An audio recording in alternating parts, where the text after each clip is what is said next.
What is up, everybody? Swood here, and today I'm bringing you guys one of my favorite decks in the game right now. This is a 2.6 Hog Rider Cycle deck. It's been around for over a year. A lot of cards use flashback with the Musketeer before the EWAs was even out. So this is a deck that's been around for a while, but I really think it's super strong right now. The value of having skeletons and Ice Spirit and being able to kite is super valuable.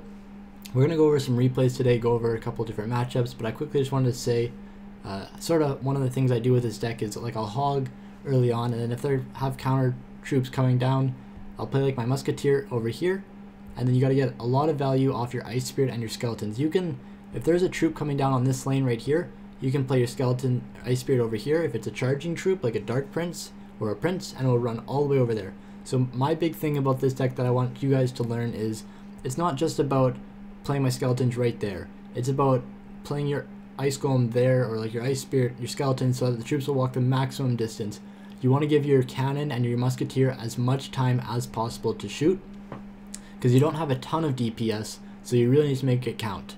You're able to cycle stuff super fast. You can cycle to a second hog, a second fireball, depending on the matchup. There's really nothing that really hard counters this. The only things I would say that you really can't win, Hound Loon, you don't have a really good chance. It's like a, if they know what they're doing, you basically don't have a chance. And the other one that's a little iffy is a Goblin Hut graveyard deck. You aren't really able to push through a Goblin Hut while also defending a graveyard because you have poison, or you don't have poison. So those are the two matchups that are a little tough, but everything else I think is very winnable. And the difference between a mediocre 2.6 player and a good 2.6 player is amazing. I think it was a month or two ago, Jack, some Chinese, I believe he's a Nova player, played 2.6, and he got first overall in the world. Let's see if that was actually last season. That was last season. So this Jack guy up here, he plays 2.6 solely, and he got #1 in the world last season. As you can see, this deck is very free to play. There's no epics. There's one legendary, but it's not very level dependent. You don't need to have a super high level. It's to kill goblins and stuff. So like I said, it's an amazing deck. We're going to go over a couple different matchups. So this is a bait tornado deck. It's like the regular deck, but it has Valkyrie instead of Knight, because that's sort of the new version of the deck, with the Knight being nerfed and the Valkyrie being buffed. So obviously in this matchup, he's going to be able to tornado my hog to the King Tower. He'll also be able to keep up with my cycle. He has very cheap cards.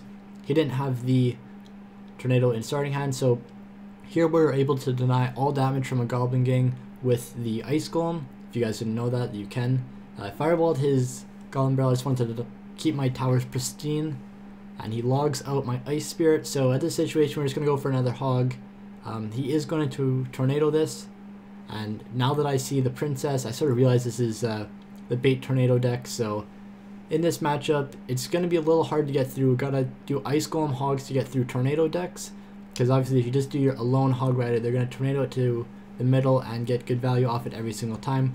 We're able to get good value with this Musketeer sniping in the middle, takes out the Princess, some goblins, chips down the Valkyrie, and we're able to log out the Goblin Barrel. Something else about these bait decks is if they start getting annoyed that they can't really get through, because you have amazing defense in these matchups, they're not able to break through your log because you're cycling so fast. You always have log in hand. You can even at times like log on offense and defense, just because you cycle with like skeletons, Ice Spirit, Ice Golem, under 10 elixir. So something they'll start doing is they'll play their Goblin Barrel farther down, and if they do that, you're able to, if it's not perfectly on the tower, an Ice Spirit plus a tower shot will be able to completely deny all damage.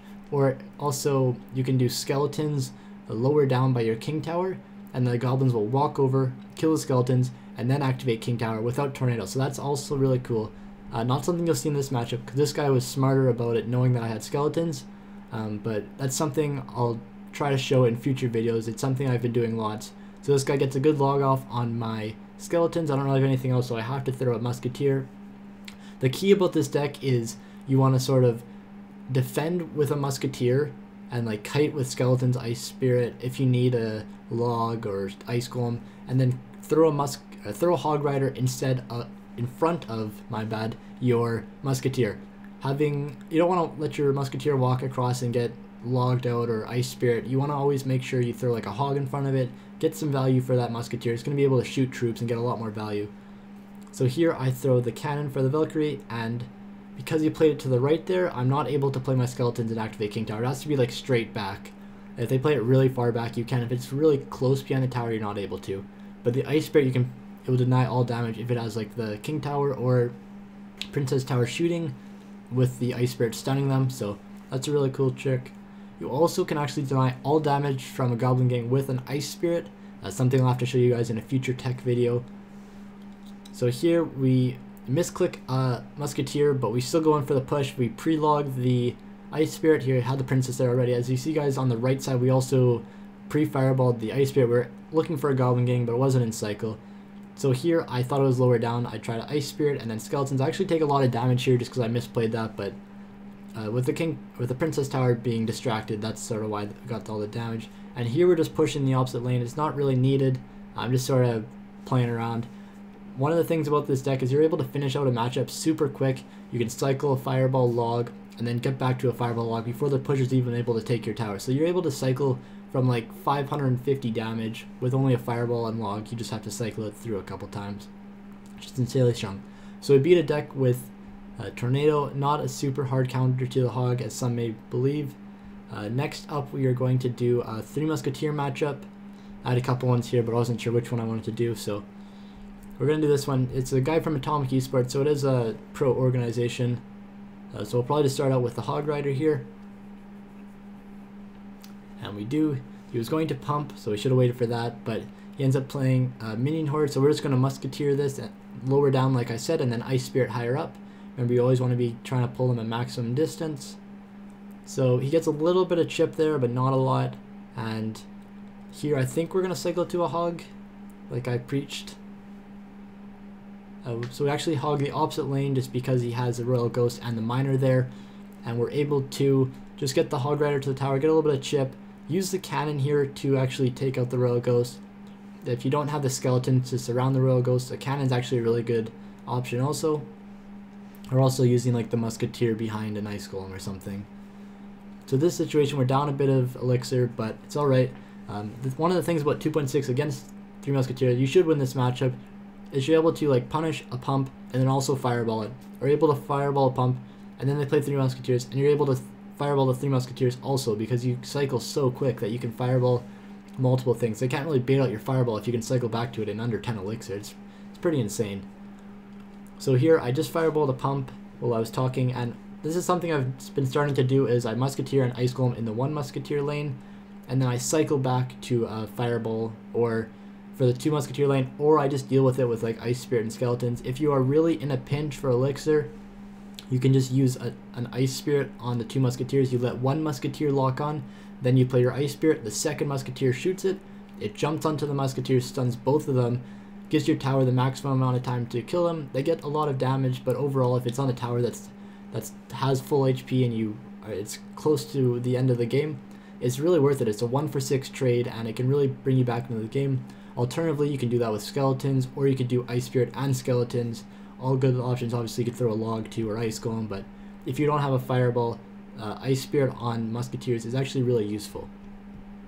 So you see here we just Ice Spirit, we throw on Skeletons because we're not hurting for elixir, and the Musketeers get a little bit of damage but nothing crazy. Clean up everything on the right side, we don't actually need the log. So at this point I know that he's going to pump, so I'm sort of just waiting to 10 hoping that he'll pump as I'm going to hog, or wait for him to pump and then I'll play. So I end up going in because I'm at 10 elixir and he pumps at the same time, which is awesome for me. I knew that he was going to pump, I just didn't know when. So here I play an Ice Spirit and I actually end up fireballing the Minion Horde. Obviously not something you normally want to be doing in a 3 Musketeer matchup because they have 3 Musk and a pump and Minion Horde, so you can't fireball all 3, but it's 2.6, you're cheating, you can fireball more than 1. So here he's going to play his 3 Musketeers and we already have fireball before as he plays his 3 Musketeers. So we fireball the 2 Musketeers and we already have an Ice Golem with a Musketeer on the left lane. So we log out the right lane and we're able to cleanly defend this push on the left lane, which is awesome. Throw down the cannon. Cannon, you have to be careful. You can't play it preemptively against Musketeers because they actually outrange the cannon, so you can't do that. You can play a defensive cannon against a Goblin Hut though, just a pro tip, but against Musketeers you don't want to be doing that. So here we're just trying to finish out the game. I just fireball this Musketeers log, and I believe here is where the magic happens. I told you guys you can cycle 2 fireballs to finish out a matchup, so you're going to see that right here. 420 is the total, so you need 2 fireballs and a log. So there's a fireball. I believe we log right after, and we just cycle back to the fireball. Look at how quick we cycle here, guys. His musketeers are just passing the bridge after the fireball. It was like 10 seconds, 10-15 seconds after. So that's pretty insane. The power of this deck is crazy if you know how to play it. I'm definitely not a pro player with this deck at the moment. I learned it from Mini Minter, who went on to Clash of Ash's channel.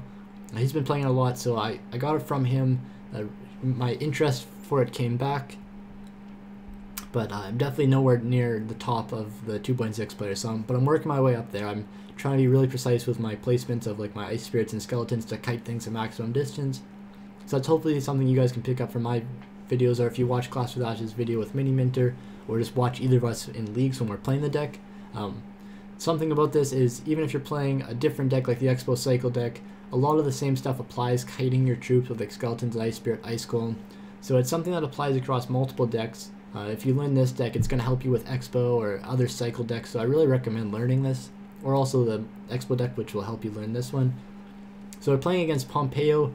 I don't think it's the real one, but he did have like 70,000 cards once, so that's pretty solid.